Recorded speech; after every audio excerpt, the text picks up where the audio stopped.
ชมเป็นกำลังใจเนาะให้กับทางรำกันเลย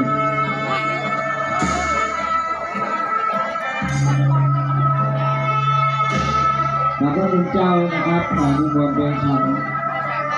ที่เรือนฉันรถข้างล่างนะครับสหายญาติโยมที่จะกินข้าวน้ำจำข้าวตอนแล้วเดี๋ยวก็ไปที่โรงทานเลยเนาะด้านล่างครับ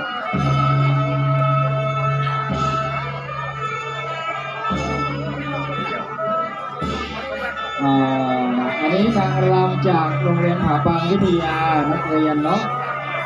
คณะสหายญาติโยมท่านใดจะร่วมสนับสนุนทุนการศึกษาละอ่อนนักเรียนเนาะที่มาลำถวายนี่ก็สนับสนุนได้เลยเนาะเดี๋ยวสนับสนุนได้เนาะเป็นทุนการศึกษา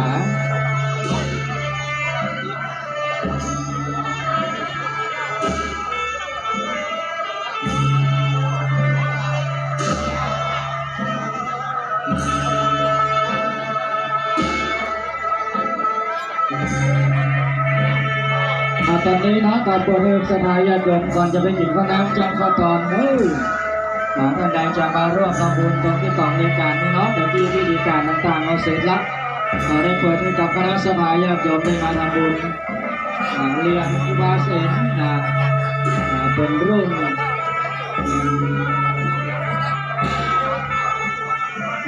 ที่สร้างมาเนาะ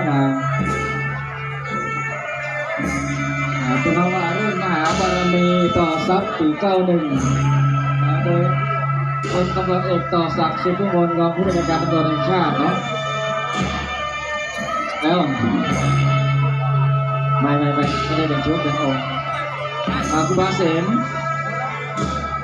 นี่นะประเดี๋ยวกันนี่ละ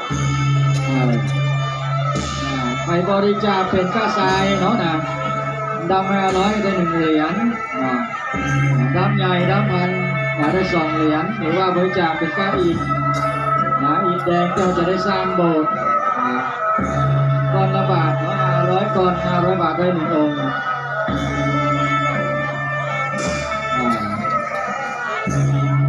นี่เนาะพลตำรวจเอกต่อศักดิ์สุขวิมลรองผู้บัญชาการตำรวจแห่งชาติหน่วยต่อสุพรรณเนาะเป็นผู้จัดสร้างขึ้นมาเนาะพระเรียนครูบาเสมรุ่นนี้วิธีกุเซงกระโหกีสาวเหมือนกันนะกุเซงมาอย่างดี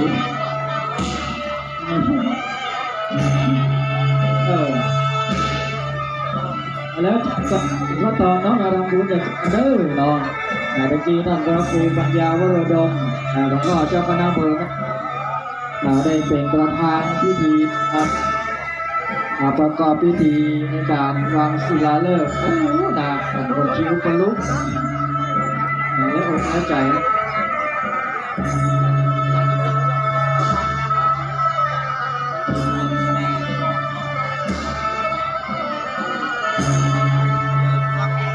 เสียงดวงเอาเนาะนี้แหละเนี่ยลงยางามเลยเหลือจำนวนจำกัดเด้อสำหรับเรียนท่านพระครูมงคลเกษมหรือว่าครูบาเสมเหลืออยู่37 เหรียญขณะนี้หมดแล้วหมดเลยมีเฉพาะสหายญาติโยมท่านใดที่จะบริจาคตั้งแต่500 บาทขึ้นไปจะเป็นเจ้าภาพทรายเจ้าภาพอิฐแดงเนาะเจ้าภาพ500 1 เหรียญ1,000 2 เหรียญอันนี้ได้รับการรำถวายจากนักเรียนโรงเรียนผาปังวิทยาเดี๋ยวสหายญาติโยมก็ออกจากสถาบันใดจะสมนาคุณให้กำลังใจนักเรียนเป็นหน้าทุนการศึกษาก็บอกใจเนอะนะทุกอนุโมทนามิตั้งใจเอาบุญด้วยกันที่หลายคนมาได้ตอบ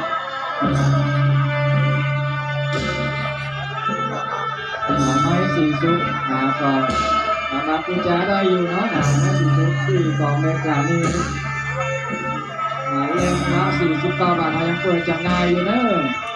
ะก่อนเข้าจะได้ปิดกับจุดปิดที่ทางเพื่อนวางศิลาฤกษ์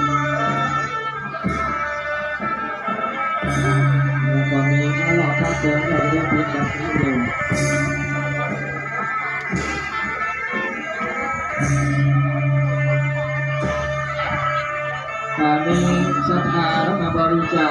พิ่มเติมรายชื่อคุณแม่คำมลคุณคำพรปาระวงศ์500 บาทคุณสามารถนำมา500 บาทค่าจูงแม่สายลุงนำพระชมพูพระประกอบ500 บาทคุณจีรเนศคุณประภัยกันชัยเนตร500 บาทคุณสมจิตคุณสมพรสายคำบุญ500 บาทคุณแอนครูแอนและสมหาลงนะพิยา500 บาท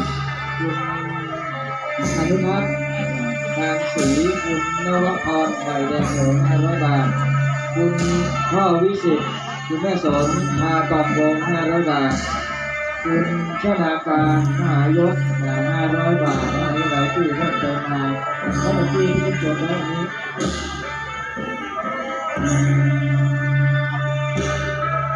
มีบริจาคเพิ่มเติมก็เจ้าภาพอีกเนาะเอาไปสมทบเป็นก้าดินแดงเขาจะได้ก่อบทมีคุณรุ่งเกียรตินี่ตอนนี้